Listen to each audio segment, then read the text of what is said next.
In this video, I'm going to show you how to leverage the trendline setup to help the New York Open breakout or break and retest strategy to increase the winning probability, have a better entry, and make more profit. Using this chart, first I'm going to show you without the trendline how to trade the break and the retest strategy, and then next I will add the trendline into it to show you the difference. Right after the New York Open, there's a 1 bar breakout here, so possible it is a breakout strategy.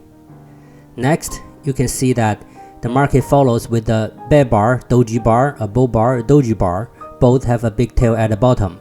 So this means the market goes down into the first bar too much. The breakout strategy may not work anymore. However, this could become a break and a retest strategy because right now we can define the range based on the first bull bar here. And then we are waiting for the market to break either upside or downside and then retest the range edge and then trade accordingly. Next, the market breaks to the upside and then pull back. And then when we see the signal bar, this bar can serve as signal bar, though not very perfect, we can enter the market. And then the market didn't go up right away, it goes down a little bit for the second pullback. So here's another entry bar you can enter after this bar finishes. And then the market again, the third time pulls back here, and this bar can serve as a signal bar as well. So you have another entry. Do not wait for the market to push for the fourth time. If that's the case, exit the market right away.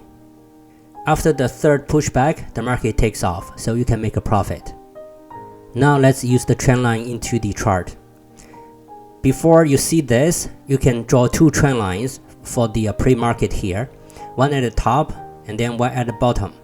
So basically you can see that this bull bar is breaking the top trend line, going to the upside. So this can also become a trend line breakout and a retest. So these two doji bars are retesting the top trend line here. If that's the case, you can trade accordingly.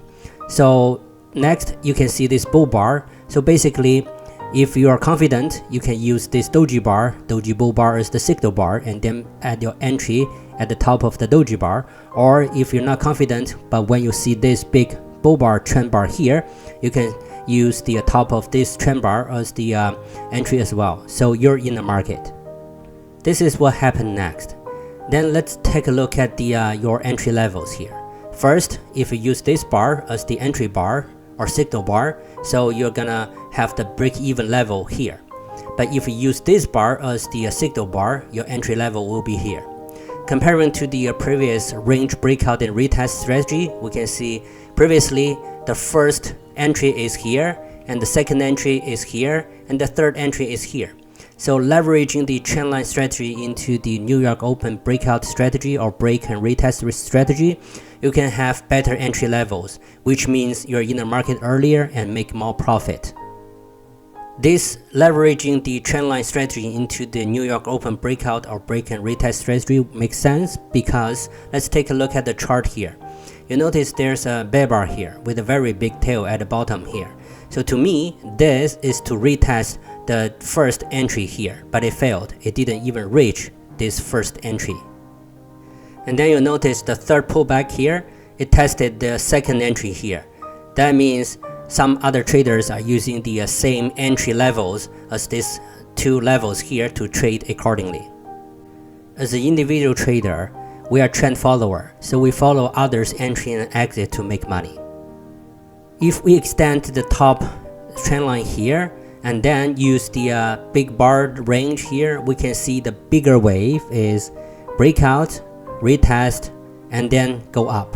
So at the bigger wave, you can see it's breaking both the trend line and the top of the range, and then retest the trend line top and also the range top as well. So you need to know how to build the chart at a bigger wave. And then this is also what Jesse Livermore mentioned in his book, How to Trade in Stocks, the time element.